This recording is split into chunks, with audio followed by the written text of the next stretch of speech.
Okay, hi YouTube. This is my response to General MLD's video called "The Truth About Truth" or something like that. Anyway, it's basically some um, trying to convince us that popularity equals quality or something like that.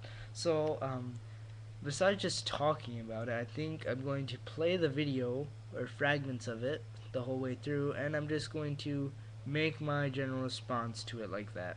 So let's get started. Let's see what he has to say. I've seen a lot of fanboys in my day, PS3 fanboys, and Oh, well, you're going to attract fanboys with the videos you make. Well, yeah, so I don't see how you could complain about that, but okay, let's move on. basically they all remember the glory days with the PS1 and the PS2. They liked the feeling of owning a console that was the most popular, that was Um, I'm pretty sure the people who defend the PS3 right now defend it because they like the console, not because they liked or necessarily liked the PS2. And people who like the PS2 didn't necessarily like the console because it was popular. They liked it because it was a good console and they could play the games on it that they liked.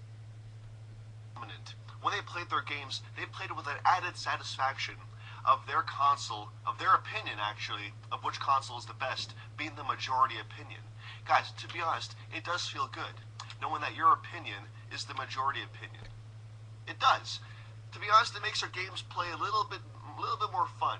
The game So you're trying to make the point that opinions are opinions value are based on whether it's the majority opinion, which is complete nonsense, and then you're trying to make the point that games are more fun if everyone likes them for the individual, which makes absolutely no sense at all. I mean, one could like Killzone 2 a lot or Halo 3 a lot, and someone else might not like it a lot. Or let's use another example, Little Big Planet. Maybe a lot of people don't like it that are 360 users.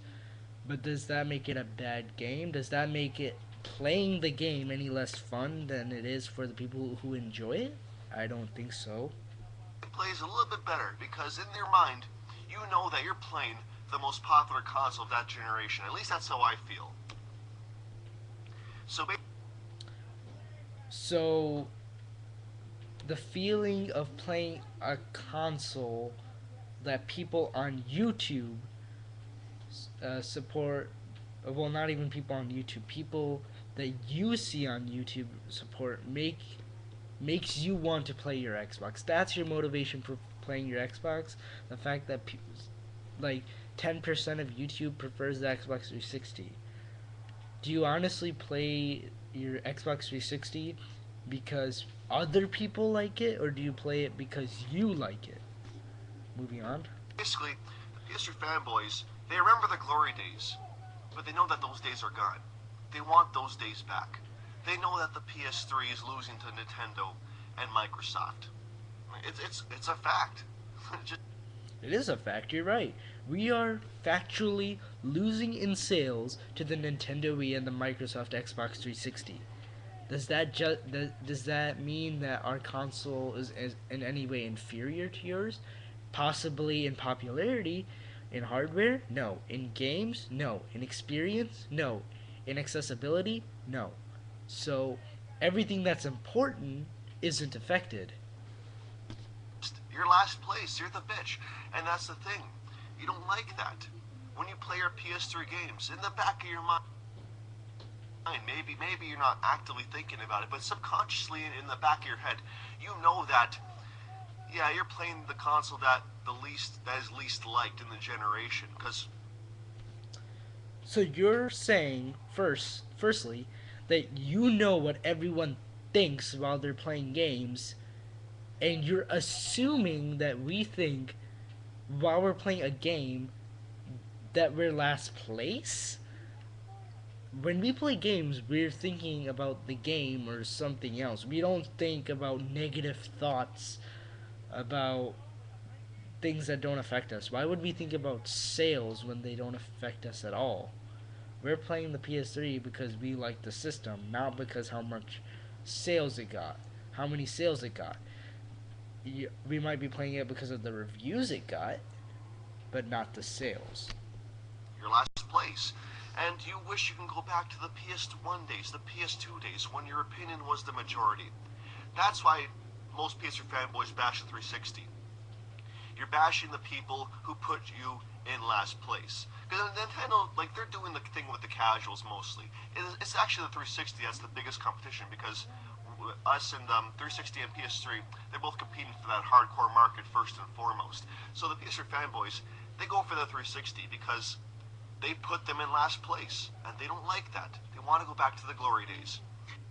Uh, people who play PS3 don't care what place they are in. I don't think anyone cares what place they are in. I don't think even the 360 players care. They play their console, whether it be the Wii, the 360, or the PS3, because they want to, or because that's what they prefer. And this brings me to Choose Set You Free.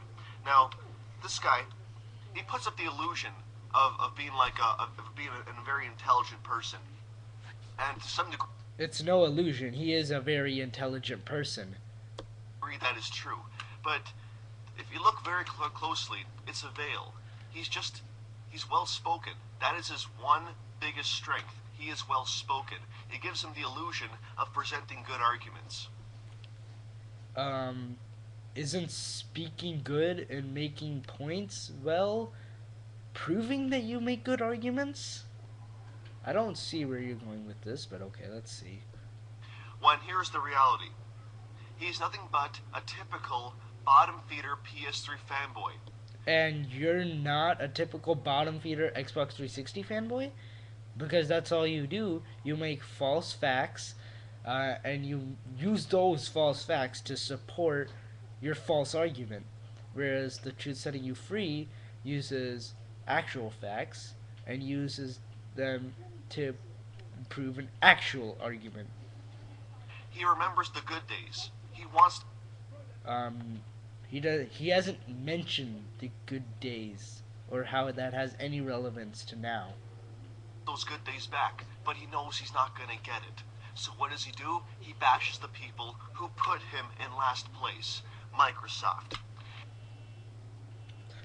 No, he doesn't bash Microsoft because Microsoft put him in last place or Sony in last place. He bashes Microsoft because Microsoft rips people off in many situations. And if you have watched more than 4 of his videos, you would know that. His hippie anti-Microsoft bullshit, it's not because he's anti-corporation. It's not because he's anti-Microsoft. It's because he's anti-Microsoft because they put him in... He's not anti-Microsoft, but he's anti-Microsoft. Okay? So, where are you getting this? Out of all of his videos, you're assuming everything out of no evidence whatsoever. People could make the exact same assumptions on you. In fact, they could be much worse. So I really wouldn't be throwing this out there. last place. If the tables were reversed, he wouldn't give a shit. I think he would. Because by the nature of his videos, he actually seems like a guy that doesn't feed into all the gaming hype. He actually looks things over before jumping into anything. And he doesn't have a choice because he has to support a family, unlike you probably. So I wouldn't be assuming things about people I don't know based on facts that aren't real or evidence that doesn't exist. There's more of his video, but I don't have time to post it. General MLD, you contradict yourself and you make assumptions based off no evidence whatsoever, and you make videos that